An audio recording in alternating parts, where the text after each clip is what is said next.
Berlangsung dengan COVID-19, baik yang sekarang menjalani isolasi mandiri, karantina, penyintas, atau yang sudah berbagi menjadi donor plasma konvalesen. Senin sampai Sabtu jam setengah 9 pagi dan setengah 5 sore. Mau berbagi cerita optimis juga, hubungi di WhatsApp di 0811 309 1009.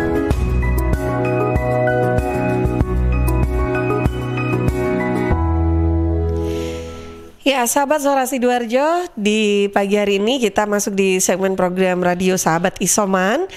Saya pagi ini nanti akan ajak Anda berbincang dengan sahabat saya, sahabatnya Erdianta nih kan ya. Baik, ya sudah tersambung via Zoom bersama kita pagi hari ini yang akan berbincang dengan kita juga, berbagi pengalaman juga, seorang penyintas yang juga beliau sehari-harinya ini adalah seorang penyiar radio. Wah, ya bersama dengan Mbak Ana Riangga. Assalamualaikum Mbak Ana. Waalaikumsalam. Tuh kan, kalau emang penyiar radio itu, waduh suaranya ya luar biasa. Saya jadi biasa aja. Waduh, saya jadi gimana gitu ya, deg-degan gitu rasanya. Kata temanku itu kayak nguyoi segorong loh Mbak. Aduh, baik, apa kabar Mbak Ana pagi ini? Semangat ya. Semangat ibu-ibu di pagi hari. Aduh, bisa dibayangkan. Baik, terima kasih sebelumnya Mbak Ana di tengah kesibukannya, kerempongan paginya ya, ibu-ibu ini bisa menyempatkan waktu juga berbincang di Suara Sidoarjo di program Radio Sahabat Isoman ya. Ini kita memang ingin berbagi pengalaman dan memberikan motivasi kepada semua. Mungkin ada sahabat-sahabat Suara Sidoarjo yang saat ini masih menjalani proses isolasi mandiri begitu ya, untuk yang mungkin terkena COVID-19 begitu. Kalau Mbak Ana sendiri ini sebetulnya sebelumnya itu untuk yang pada saat dinyatakan positif COVID-19 itu kapan Mbak Ana? Sekitar bulan Juli, ya Juli akhir. Ini kan September, Agustus. Iya Juli akhir. Bulan Juli akhir ya. Nah itu awalnya gimana kok terus akhirnya ketahuan nih kalau ternyata positif COVID begitu? Jadi waktu itu kan kebetulan partner siaran itu ada yang beberapa hari sakit, pilek, batuk gitu ya. Terus ada juga kita masih nerima narasumber kan, waktu itu narasumbernya waktu itu ada keroyokan datang. Terus malam itu juga saya waktu narasumbernya datang juga posisi ada di studio, masih ada di studio belum pulang begitu. Lalu besoknya kan saya lagi memang hari libur saya. Nah selama 2 hari saya libur itu saya sakit. Jadi sakitnya itu pusing, bukan batuk, bukan pilek, cuma pusing. Nah kalau pusingnya nggak ada duit nih.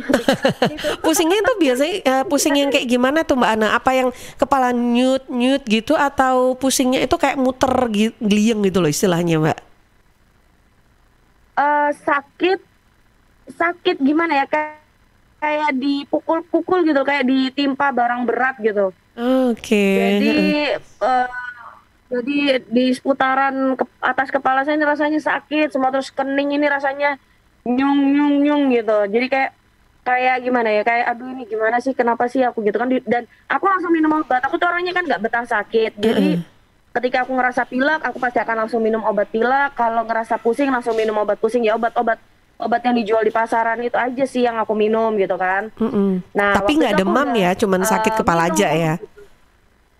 Ya, nggak demam. Nah, lucunya begini, sakit kepala aku kasih obat itu sampai sehari itu aku ada minum 3 kali, tapi aku nggak sembuh-sembuh gitu loh. Sakit kepala aku nggak hilang-hilang. Jadi selama 2 hari itu aku ngerasa sakit kepala gitu terus habis itu lucunya aku nggak ngerasa badanku panas, tapi ketika aku megang kulitnya, entah itu anakku atau kulitnya suamiku gitu ya, pegangan gitu, itu kulitnya mereka itu terasa dingin di badanku, di tanganku. Jadi kalau kita bersentuhan, aku tuh ngerasa kulit mereka tuh dingin.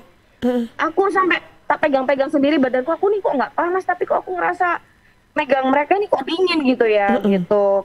Iya. Terus habis itu apa namanya aku googling.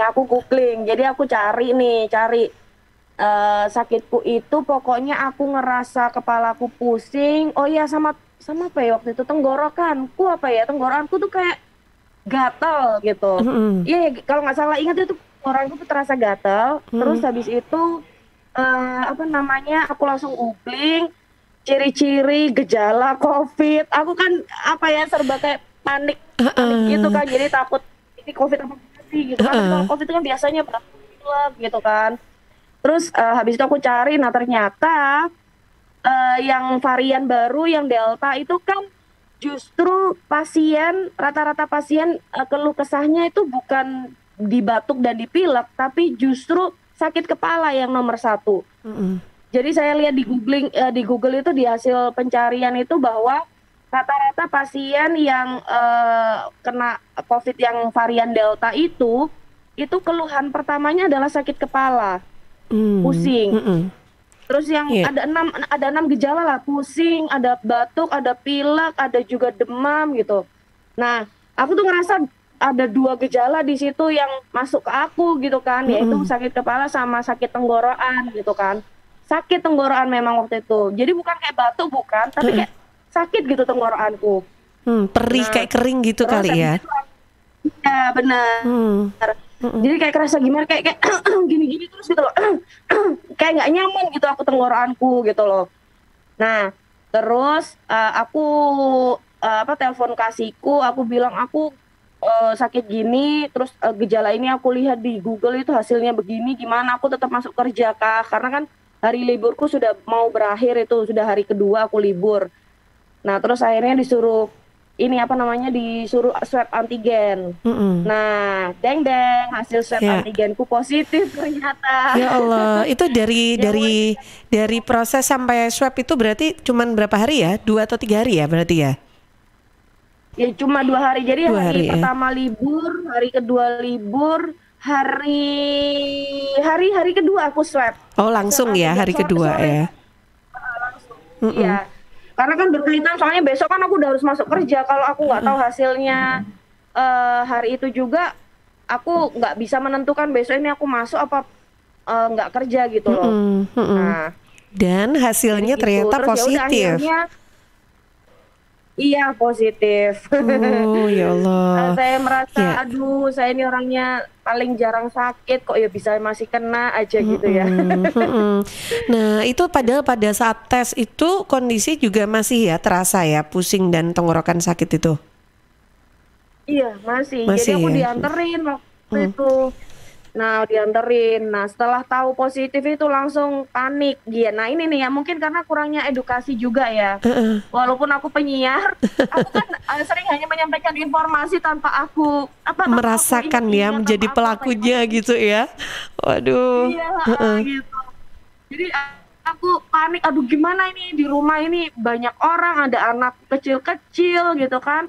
Terus akhirnya satu rumah juga akhirnya di swab gitu dan aku laporan RT RW itu penting. Jadi langkah pertama ketika kita tahu kita kena COVID gitu laporan RT RW gitu ya, nanti terus RT RW akan lapor ke puskesmas. Setelah itu nanti ada tindakan dari puskesmas untuk tracing ke sini gitu. Jadi akhirnya di tracing. Jadi ternyata terus di tracing karambol ya, jadi satu rumah kena. Kena juga mamaku, anak-anakku, suamiku. Ini anak usia berapa ini anak-anak nih? Anak-anakku usianya ada yang 3 tahun, ada yang 4 tahun, ada yang 9 tahun. Oh, lah ini kena semua nih anak-anak ini juga sampai yang 3 tahun itu? Yang nggak kena itu cuma satu yang umur 4 tahun, yang tengah-tengah. Anakku yang tengah, yang nggak kena.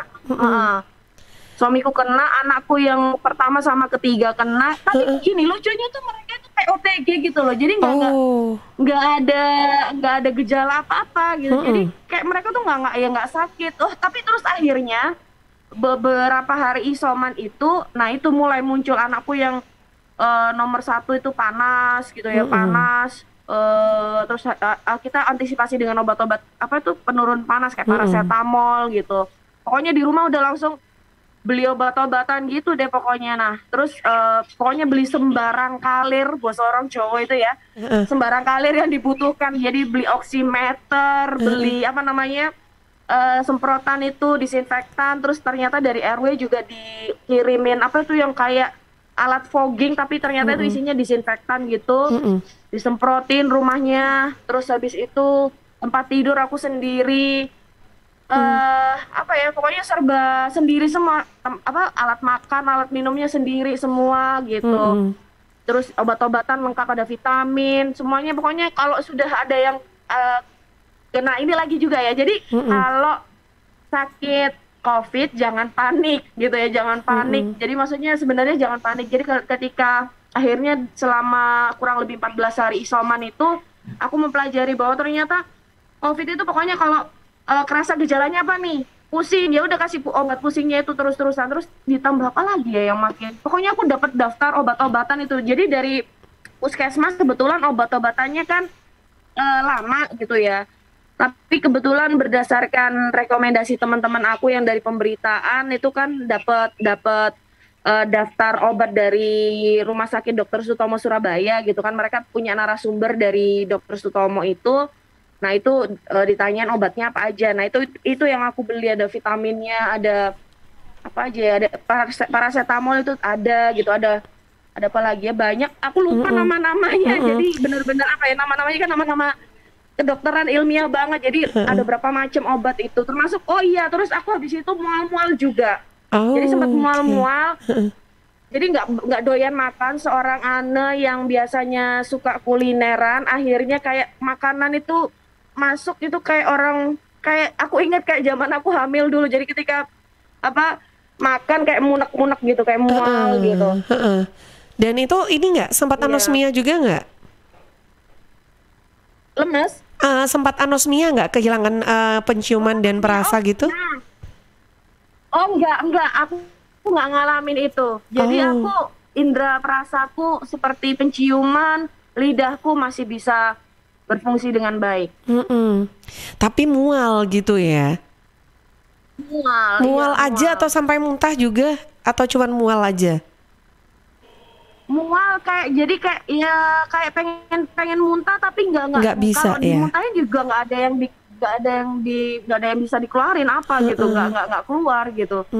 Gitu. Oke. Nah itu berarti kemarin akhirnya isoman langsung semuanya kecuali anak yang nomor 2. Terus gimana nasibnya anak yang nomor 2 ini? Dirawat di dalam satu rumah itu juga atau gimana? Nah nggak tahu ya. Jadi aku bismillah aja karena bingung juga di sini mau dititipin ke siapa gitu kan.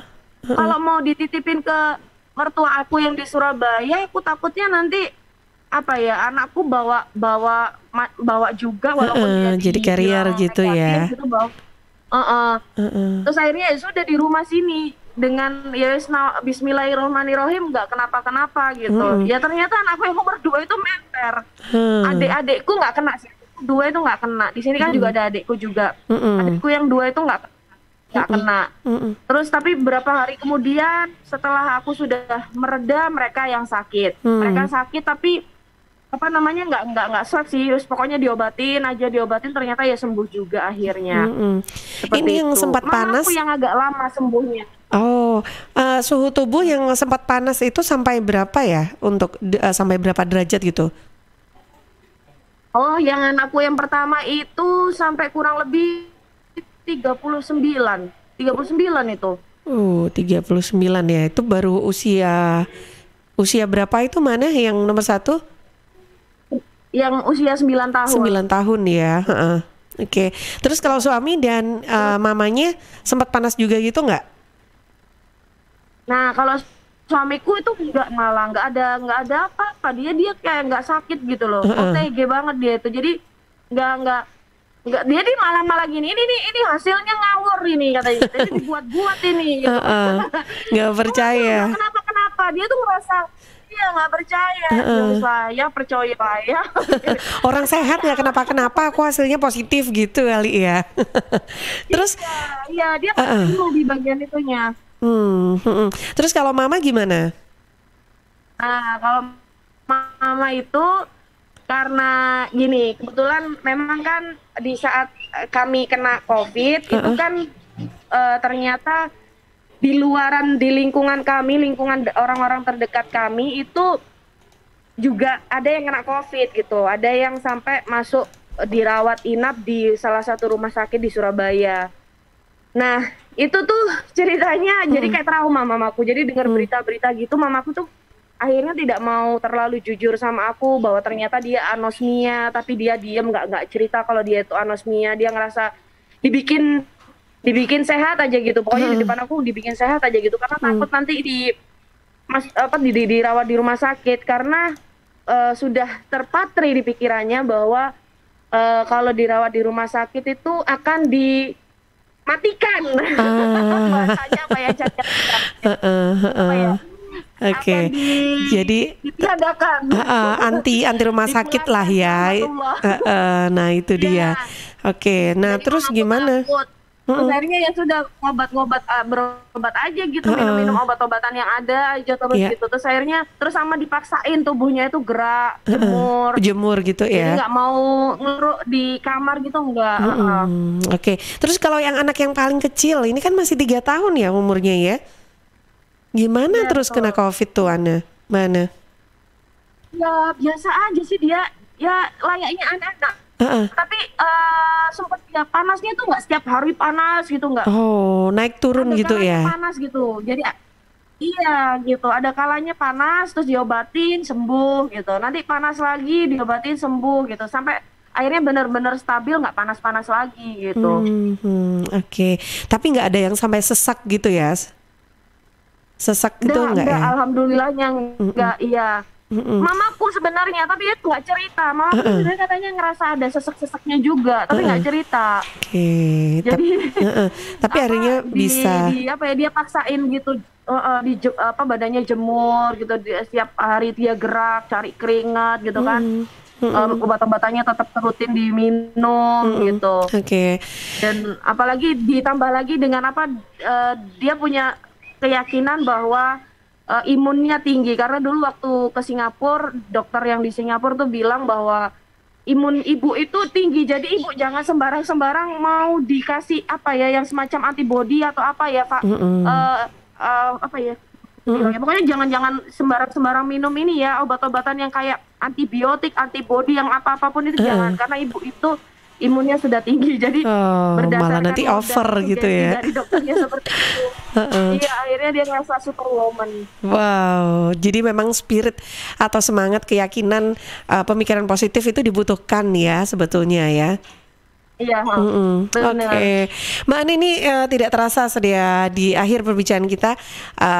Kalau akhirnya sekarang sudah dites lagi dan selama 14 hari akhirnya semua negatif ya Mbak Ana ya?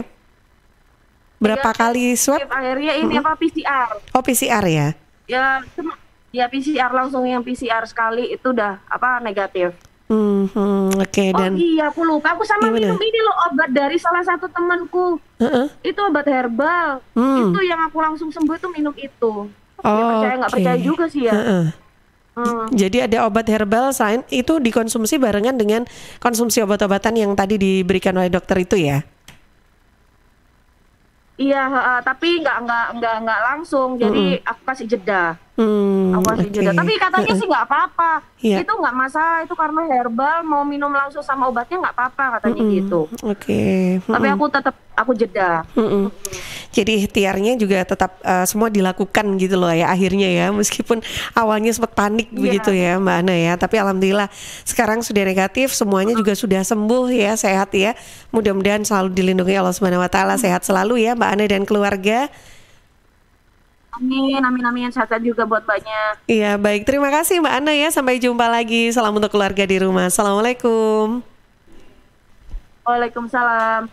Ya sahabat, baru saja kita berbincang bersama dengan salah seorang penyintas ya, yang juga aktif sebagai penyiar radio, Mbak Ana Riangga, dalam program radio Sahabat Isoman.